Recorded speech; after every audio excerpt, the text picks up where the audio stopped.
দ্বিতীয় নম্বরে হলো সম্পদের কোরবানি। আল্লাহ তাআলা আপনাকে আমাকে যে ধন সম্পদ দিয়েছেন, এক তো হলো সেই সম্পদ দিয়ে পশু ক্রয় করে কোরবানির 3 দিনে পশু কোরবানি করার সামর্থ্য অনুযায়ী।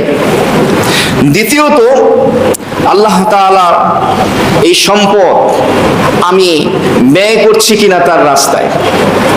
ফকির, মিসকিন, গরিব, অসহায়, এতিম, বিধবা, বিপদগ্রস্ত, রোগাক্রান্ত, টাকার অভাবে চিকিৎসা করাতে পারছে না, মেয়ের বিয়ে দিতে পারছে না, বেকার, এদের জন্য আমি আমার সম্পদ থেকে কতটুকু আমি ব্যয় করছি।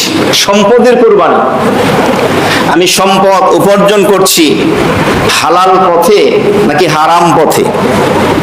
ব্যবসা হোক, চাকরি হোক, পথ তো দুইটা। আমি সম্পদ ব্যয় করছি হালাল পথে না হারাম পথে। অনেকে সম্পদ ব্যয় করে বাছ বিচার করে না, আমার মনে যা চায় আমি তাই করব। নাউযুবিল্লাহ মিন যালিক। এটা হলো নফসের গোলামি। একজন মুসলমান এ কথা সুস্থ মস্তিষ্কের অধিকারী হয়ে বলতে পারে না। মুসলমান নারী হোক, পুরুষ হোক, সে বলবে আমার মালিক আল্লাহ তাআলা যা চান আমার জীবনে তাই হবে। তো সম্পদের কোরবানি।